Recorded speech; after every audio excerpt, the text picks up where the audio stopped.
Selamat malam Bapak Ibu juri. Perkenalkan nama saya Veo dan rekan saya. Cendol sama Sia. Kami akan menjelaskan hasil proyek kami. Permasalahan yang kami temukan di era modern ini yaitu kemalasan, kesibukan, dan membuang waktu untuk bermain game. Ketiga masalah ini menyebabkan orang-orang melupakan Tuhan dalam kehidupan mereka sehari-hari. Nah, Grace hadir untuk mengatasi masalah tersebut. Grace adalah asisten virtual yang dapat digunakan untuk mencapai target rohani, seperti membaca Alkitab, refleksi diri, dan doa harian. Aplikasi ini dilengkapi dengan kecerdasan buatan yang membuat aplikasi semakin mengerti kebiasaan pengguna dalam beribadah. Selanjutnya akan dijelaskan oleh rekan saya.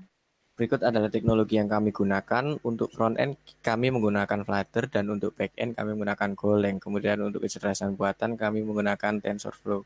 Dan untuk platformnya kita akan melakukan deployment pada iOS dan Android. Selanjutnya untuk demonya, ini adalah tampilan splash screen, kemudian pengguna diminta untuk login dengan Google. Setelah itu, kita dapat memilih input berupa ketikan atau suara. Fitur ini ditujukan untuk orang difabel agar mereka juga bisa merasakan rahmat Tuhan di dalam kehidupan mereka melalui teknologi yang seharusnya bisa digunakan oleh semua orang.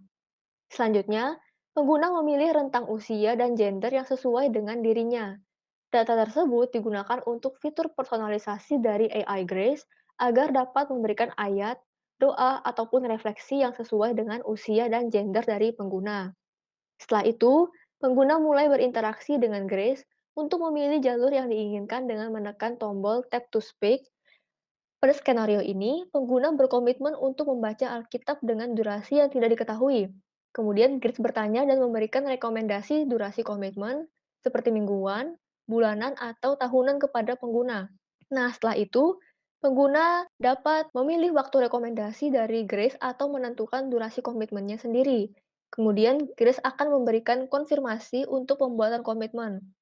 Apabila iya, maka akan muncul pop-up yang memberikan pilihan kepada pengguna untuk membaca sekarang atau nanti. Setelah itu, pengguna akan diarahkan ke halaman membaca Alkitab, karena jalur yang dipilih adalah membaca Alkitab. Pada halaman ini, ada progress bar yang berguna untuk melihat sejauh mana pengguna sudah membaca. Kemudian, ketika pengguna selesai membaca, terdapat tombol selesai membaca yang akan mengeluarkan pop-up untuk pengguna bisa memilih mau melihat progresnya atau menuju refleksi untuk bisa berbagi dengan pengguna lainnya mengenai hal yang sudah dia dapatkan selama membaca ayat tersebut. Misalnya pengguna memilih untuk melihat progresnya, maka akan diarahkan ke halaman profile. Pada halaman ini terdapat fitur streak yang menunjukkan bahwa pengguna berhasil membaca selama sekian hari berturut-turut. Dalam hal ini adalah 8 hari berturut-turut. Selain itu, terdapat fitur summary yang menunjukkan progres pengguna selama 8 bulan terakhir. Selanjutnya, pada bagian setting, terdapat beberapa fitur yang bisa diatur oleh pengguna, seperti personalization yang digunakan untuk menyesuaikan dengan profil personal pengguna seperti umur dan gender. Kemudian terdapat fitur untuk mengatur apakah AI dapat bersuara atau tidak.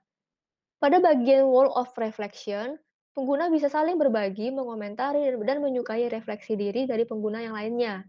Pada halaman prayer, kita dapat memilih jenis doa seperti pada tampilan ini adalah doa syafaat.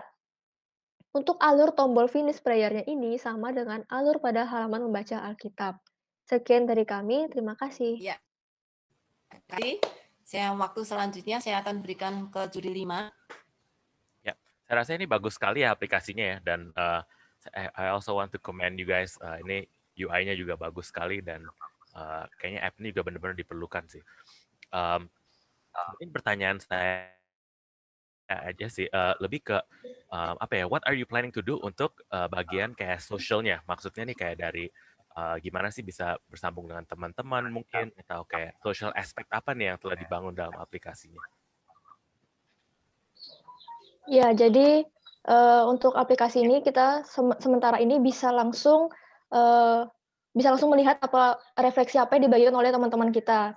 Tapi nanti next version-nya itu kita akan ada sosialnya, jadi bisa saling menambahkan teman, kemudian bisa saling chatting-an, kemudian bisa saling join juga refleksi seperti itu, gitu, Pak. Oke, kalau misalkan dari ya ada gemanya tadi. Kalau misalkan dari arah apa ya, machine learning and all those things yang tadi ditambahin, misalkan tadi ada TensorFlow segala macam, itu fungsinya apa ya di dalam aplikasi ini?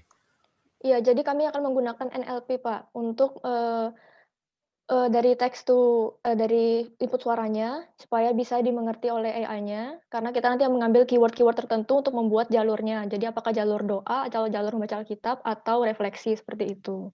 Jadi itu nanti digunakan untuk, menentukan juga, apakah sesuai dengan usianya. Misalnya usianya rentangnya remaja kah, atau, masih balita, atau sudah dewasa, seperti itu. Karena kan beda juga pembacaan Alkitabnya, Pak, untuk, rentang-rentang seperti itu. Ya. Yeah, it's really great app. Dan kalau misalkan nanti juga ada caranya lagi untuk get more people involved, maksudnya kayak bisa invite teman lebih banyak untuk menggunakan, kayaknya ini ada network effect-nya juga nih yang akhirnya bisa get more people to start using the app. So congratulations, I think it's a great one. Terima kasih banyak, Pak. Ya, terima kasih. Oke, studi 2 ingin memberikan tambahan? Saya akan tanggapi soal mengenai AI-nya ya. Jadi memang saya pernah ada satu aplikasi juga dikembangkan untuk bisa pembacaan Alkitab secara lebih personalized. Saya pernah waktu itu ketemu di Malaysia. Nah, yang saya tanggapi seperti ini soal AI-nya. Pertama, waktu kamu launching aplikasi ini, kemungkinan besar data yang kamu koleksi itu baru kan pasti sedikit. Sedangkan kalau kamu menggunakan platform AI seperti TensorFlow yang basisnya adalah neural nets, itu biasanya membutuhkan data yang lebih besar. Kedua, juga masalah mengenai kemampuan di handphonenya. Karena kalau memang itu learning adaptive learning, dan itu dilakukan di handphone, rasanya itu akan limited amount of people yang bisa gunakan karena spek. Tapi kalau itu ditaruh di server, itu akan membutuhkan spek server yang juga agak tinggi.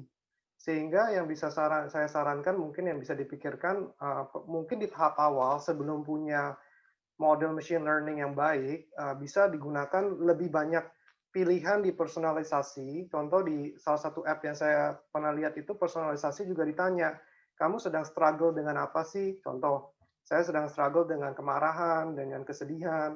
Itu bisa di-pick dulu di awal, dan itu bisa mempersonalize everything.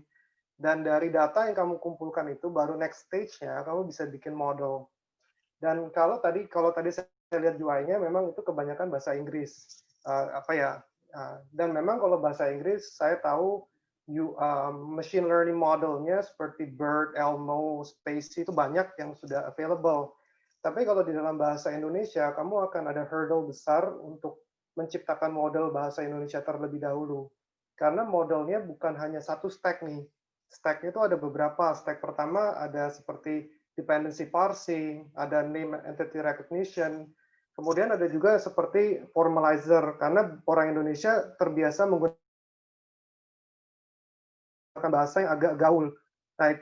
Nah itu biasanya ditambahkan satu stack disebut formalizer untuk memformalize dulu, menjadikan bahasa yang lebih baku supaya bisa sistem mengerti. Jadi bagi saya ada baiknya dipikirkan di tahap awal itu personalisasinya lebih pilih, lebih banyak mungkin tema-tema tertentu, kamu gather data, jadi kamu baru bisa next stage-nya develop yang lebih baik seperti itu. Baik, Pak, terima kasih atas sarannya. Ya, ada komentar lagi mungkin dari Daksa?